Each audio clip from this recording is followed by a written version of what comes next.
Hello everyone, thank you for joining me on Best of the Year 2023 edition. I am joined by a whole host of great contributors.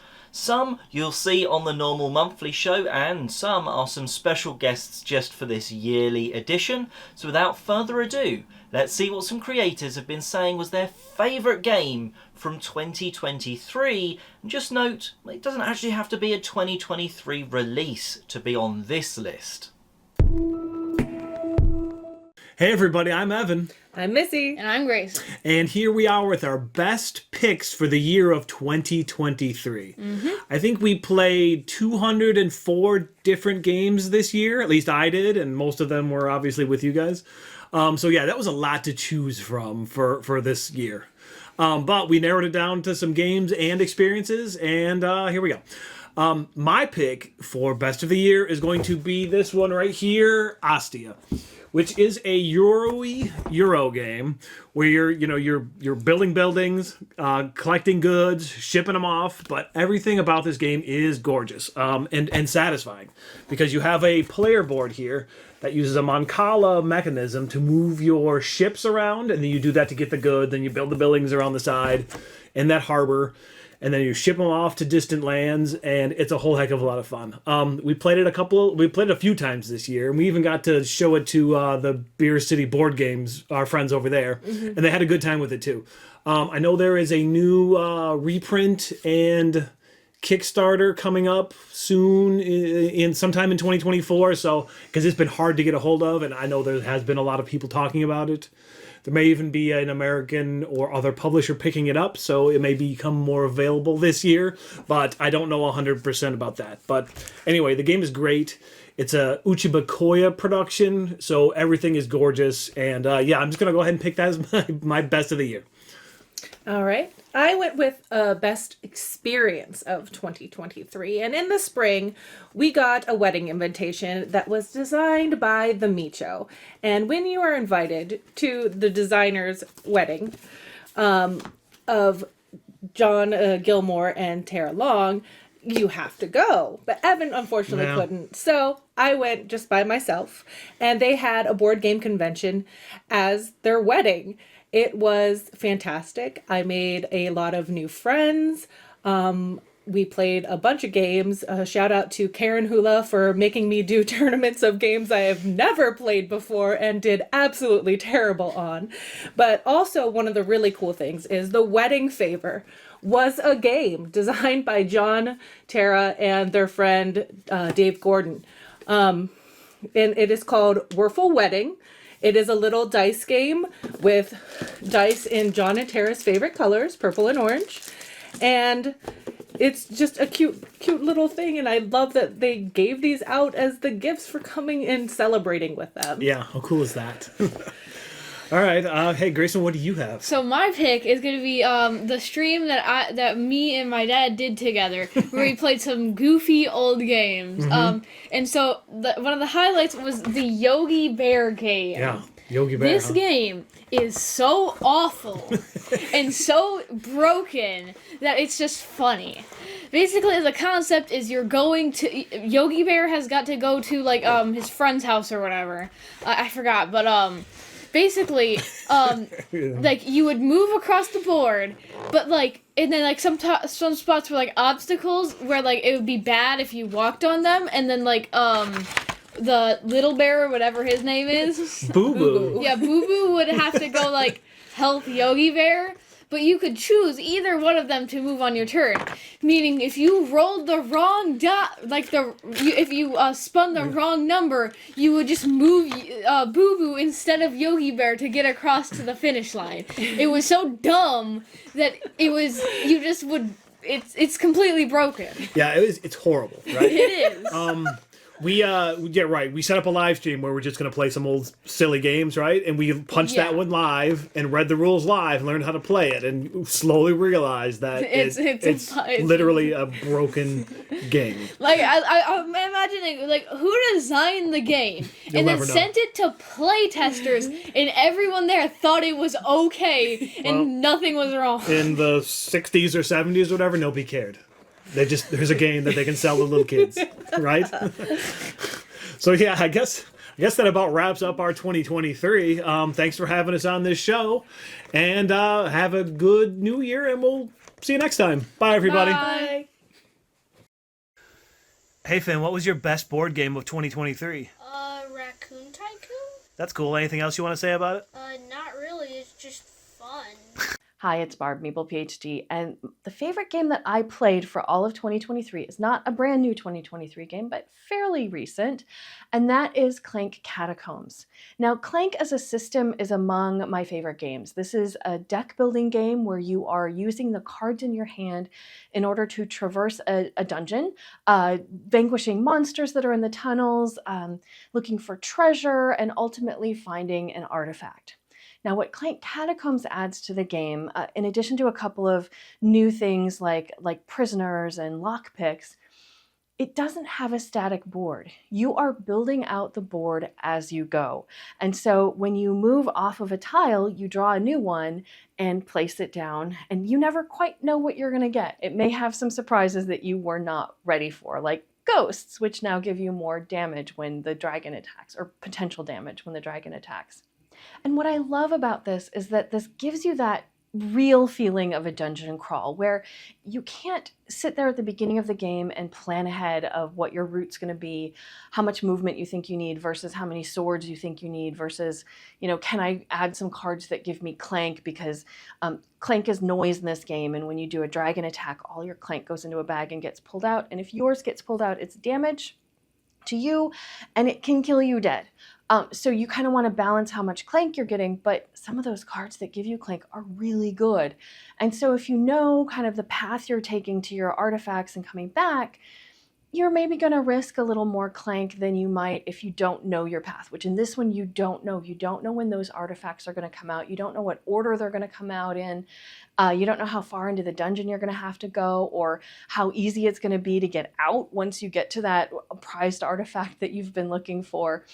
And so I really love what this adds to the game and kind of the twist on the game. So, I love Clank. If it sounds like something you might like, think about whether you want that static board where you know where the dungeon's going to be, or the catacombs where you can explore the unknown. For me, I love both. Catacombs is the one I'm kind of leaning toward right now, but I love all the maps that come with the other one, the other versions as well. So I'm hanging on to both for now. I highly recommend it if you like deck builders that kind of add that board element or that extra element where you're not just playing cards, but you're doing something with those cards in a physical sense, like on a board. So that is my favorite for 2023. I hope you had a great year in gaming. You can find me on Instagram and Blue Sky and YouTube as MeeplePhD, and I also have a blog at MeeplePhD.com. Otherwise, I will see you next time. Hi everyone, my name is Dave Luza from the Luzapalooza channel over on Twitch, and I am going to present you with my top game for 2023. It is a game where we are planting flowers, turning those flowers into trees to make more oxygen for our planet. It's a pretty game, partly designed by Uwe Rosenberg. His name is on the title, I don't know. And the name of the game is Planta Nubo. There it is, without glare of the lights. And this is how the game looks. I'm playing it right now. And there's so much going on. There's Tetris stuff. There's a Lost Ruins of Arnak vibe when it comes to buying cards, getting cards on the board. And you've got your own player board with a dice that you're not rolling, but that slowly levels up. There's so much going on, and I haven't even started to know how the game works, but it's lovely to play. So it's my recommendation for everyone to start. Check it out, Planta Nubo. My name is Dave Luza. Thanks for watching.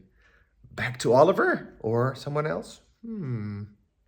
You may have seen my official top 10 games of 2023 over on the Dice Tower, so I'm not going to be spoiling that list. I'm going to pick something that was just off it, and I think that's because it technically, depending on where you are in the world, was actually out in 2022, and that was My City Roll and Build. It was just one of those experiences that me and my wife really enjoyed playing. First of all, it's one that you play through this sort of legacy-ish campaign. As each map you play once, then you move on to the second one, the third one, etc. As you're going through, most of the time it's just your scores add up, but there are some times where it's like what you've done in one game does actually impact the next. One of the things I really liked about this that you don't get with normal My City is the fact that it's completely replayable. We can, and we will be at some point, going back through, getting the game back to the table and playing through all of the maps again. Yeah, you can play just individual maps as like a one-off. Yes, you can do that, but realistically, when you get that game to the table, you want to be going playing the first one, even though it's super simple. So then you go on to number 2, number 3, and then you're hooked. You're playing through all of the games of the sort of, not really story, but the campaign. It's just a really cool game. The fact that you can replay it, there's enough sheets in the box for like the full player count to play through multiple times, let alone just like 2 people playing through. And this is one that we're definitely going to, when we get to the low parts, we're going to laminate some sheets so we've got the game so we can just keep on playing. If you like My City or My Island, which a review will be coming soon on the channel, if you like those games, My City, the roll and build is a no-brainer. It has all the fun bits of, well, in this case, rolling the dice and trying to add that sort of Tetris shape to your map, to your sort of sheet in a cool way that's hopefully going to score you points, or at least mean you're not losing some for like empty spaces or whatever. So I really, really did enjoy it. We played it through a load of times. And like I said, it missed the Dice Tower list that I did, simply because technically it's like a 2022 release, even though I think like in English in the UK it sort of was out in the UK only in 2023, I think. But I really enjoyed it. And, well, not all of the games on today's show needed to be from this year. Just they were new to us in this year. So that's what's all important. Now, enough of me, my pick. Let's see what some other creators picked. Hey, Stephen Bonacore, the Podfather of Gaming here. And I was asked by Oliver to give you my number 1 game of 2023. And there was no contest. This game blew me away early in the year, and I literally said, if something beats this, it's going to be unbelievable. And nothing was able to beat it. Some things came close, but nothing was able to beat it. And that game is in this huge box, Thunder Road Vendetta, and it's the Maximum Chrome Edition. In Thunder Road Vendetta, you are literally cinematically playing out the last scene from the movie The Road Warrior. Now, it doesn't say that in the box, and it's not infringing on that IP or using that IP in any way. But the fact is, that's what you're doing. You're playing out that scene. You've got 3 cars and a helicopter, a small, medium, large car and a helicopter. And you're racing, ostensibly, you need to race to the end of this track that never ends. It's just going to keep new track is going to come out until one person's eliminated. Don't worry, player elimination, don't worry. One person gets eliminated, and immediately within that next turn, someone is going to win that game. And you're going to do so by firing on other people's cars to try to destroy them. You're going to try to slam, that's the mechanic, slam other cars around. And of course, larger cars kind of stand their ground more, so the smaller cars get pushed around more. And larger cars are easier to shoot at than a smaller car, so they get hit more. So advantages and disadvantages to all the different cars. The game just plays, it's an absolute ball of chaos. And that's the most important thing. If you're like, I'm only into heavy Euros and I only like to solve puzzles and games, maybe not the game for you. But if you're into games where you're going to laugh the whole time, it is fun from the moment you start. It plays differently every time. There's all kinds of surprises that occur in this game.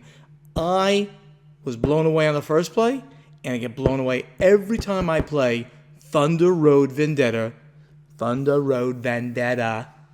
For from my buddies at Restoration Games. Nothing like that original Thunder Road game that came out in the 80s, which was like a toy. This has a toy factor to it. But moreover, it has new, improved, great gameplay. Oh, and by the way, in this edition, not only do you get all of these mini expansions to upgrade cars, to have leaders of your cars, you also get 2 new types of vehicles you can go. You can play the Big Rig, which is like 3 large cars all together. Like you just put them all together, and it takes up 3 spaces, and it just plows through everything.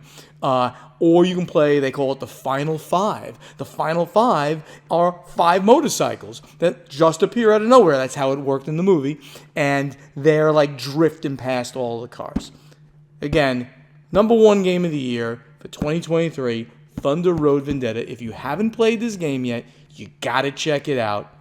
Phenomenal game. Stephen Bonacore, the Podfather of Gaming. Before I leave you, check out my new endeavor, which is Play2Z, a new board game publishing company. I'm the chairman of the board. I'm not working. I'm still retired.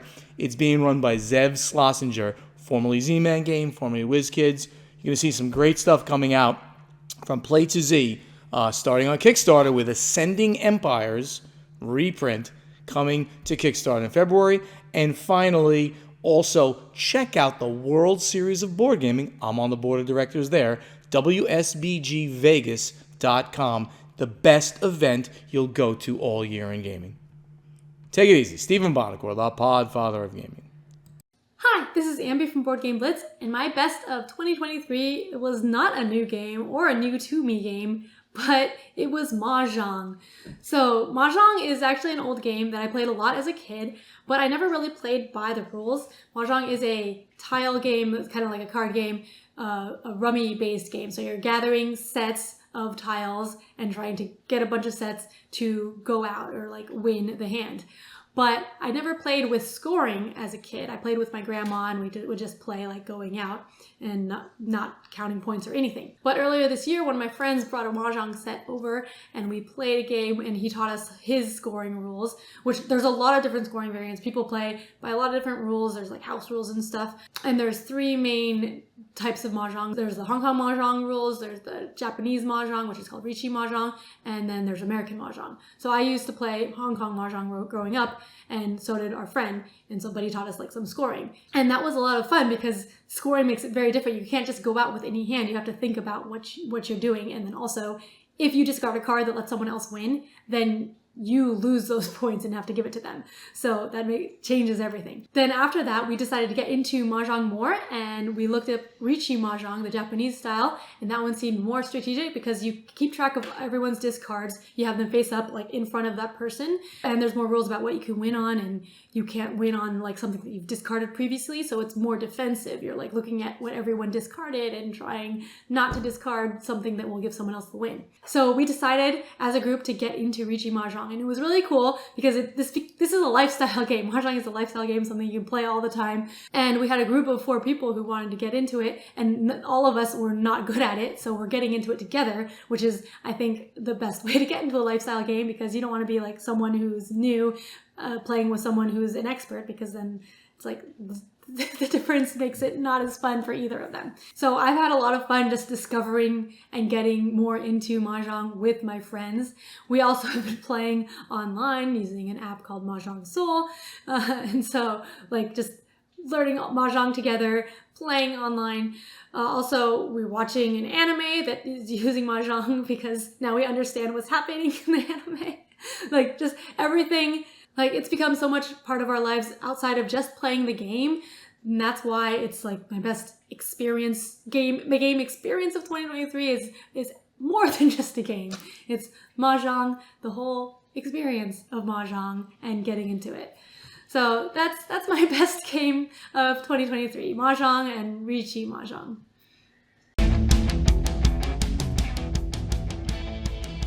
Hey everybody, it's Chris and Angie from the Chasing Meeples podcast, and we're here to talk about the 2 games that are our best of 2023.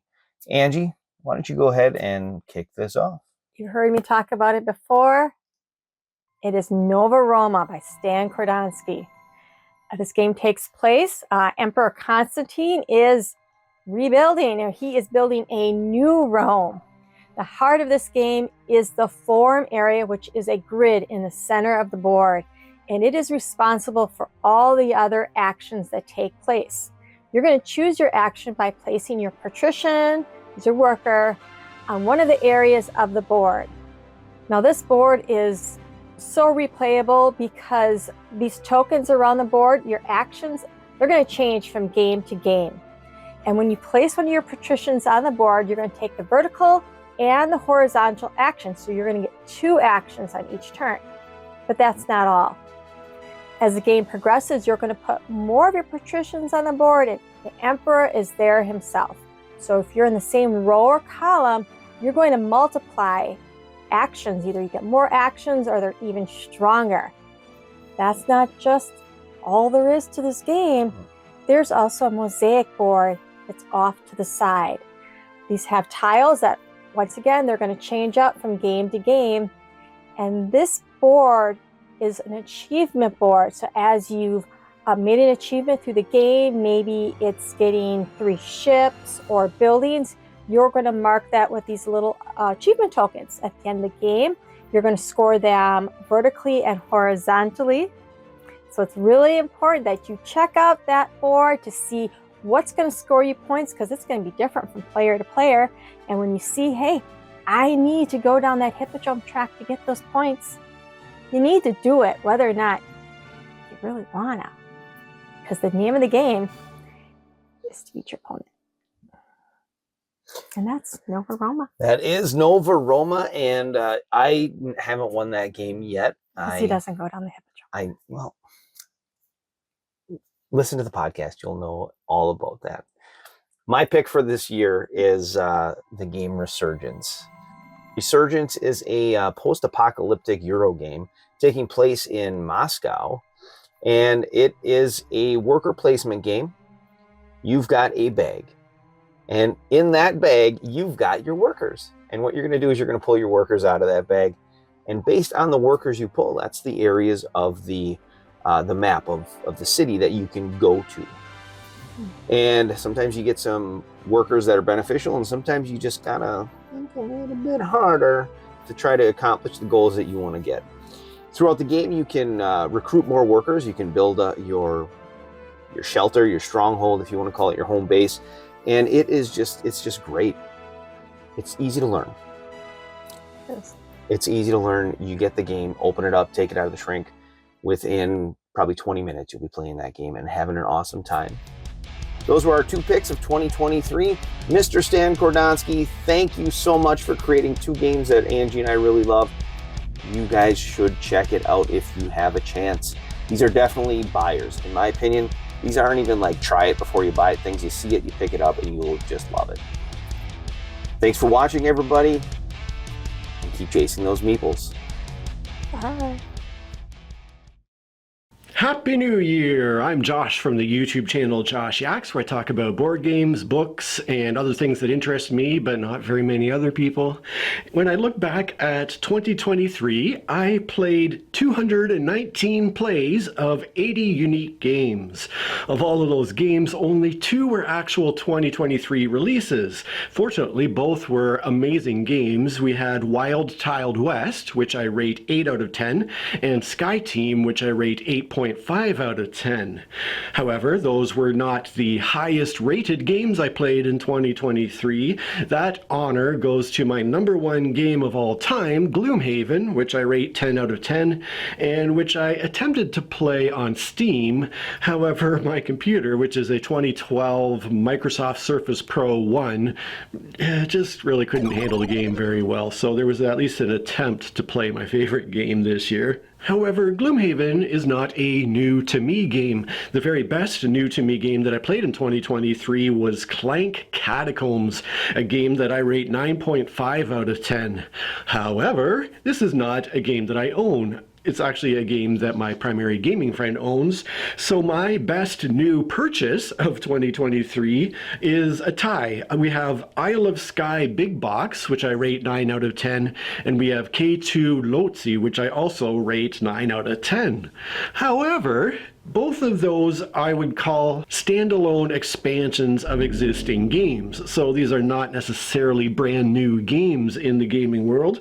So if I were to pick the best new to me, but not new version of an existing game that I played in 2023, again, we have another tie. We have Warhammer Underworld Shadespire, another game that I attempted to play on Steam on my ancient little tablet that I call a PC.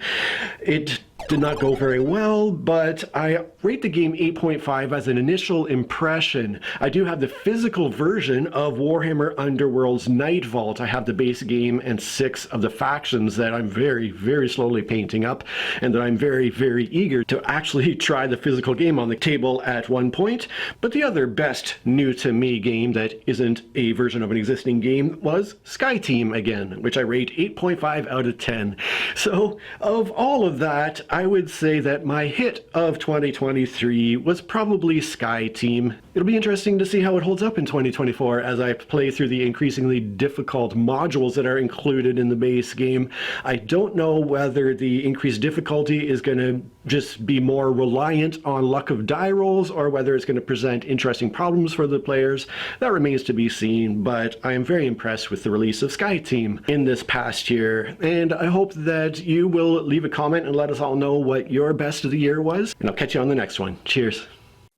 Hello, this is Bojan from BoardGamer, and Happy New Year! Last year, my favorite game was, if it's not obvious from my t-shirt, the Witcher game. Specifically, The Witcher Old World by Go On Board. This came from Kickstarter, and it's a competitive adventure game set, well, in the old Witchering world, before the books, before the games, and even Netflix TV show. So what it is about, and why do I like it so much? Well, first of all, it's a storytelling game where you are the main character. Each player is taking a role of one of 5 Witchers from 5 different schools of Witchering, and they're all trying to gain the most prestige, or trophies as the game calls it, by slaying monsters, of course, but also you can try to score points by improving your Witcher's statistics. The way you do it is by playing cards to move around the board, to attack monsters, to perform different actions, and this is basically at the core a deck building game. A deck building game where you're trying to create combos, because at one point you will attack a monster and then you will have to fight them. But one of the greatest things about this game, and the reason I like it so much, and I like to put it on the table every so often, is because the combat is so quick. There are no dice rolls, there are no chances to miss, you just play your cards. The cards have different icons on them, and then they can combo into each other. If you manage to set it up properly, you can play several cards at the same time and deal massive damage to monsters, and give yourself different buffs, draw more cards, and just have a good time fighting all those monsters and, well, collecting trophies. Another great thing about this game is that you don't have to have any prior knowledge about it. So even if you haven't read any of the books, didn't play any of the video games or even the previous board game, you'll be fine. Of course, fans of The Witcher will have more enjoyment out of this game because they'll recognize different spells, monsters, or even cities from either the books or the video games. Finally, the reason why we all like this game so much is because it tells stories. Each time you play it, you'll meet different characters, go on different quests, attack different monsters, or visit cities, and you'll have your own unique story that you told with your friends around the table. So that's the reason why we like The Witcher Old World so much this year. And well, that about wraps us up. Thank you very much for watching. Let us know what was your favourite pick on today's show. All the creators have picked a good variety, a good range, some easier, some harder, more complex than others. So an interesting range there. Let us know what your favourite was.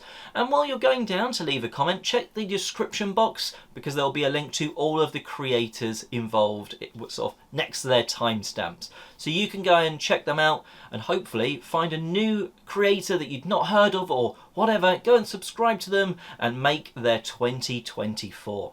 Well, until, well, the next best of the month, have a great year gaming.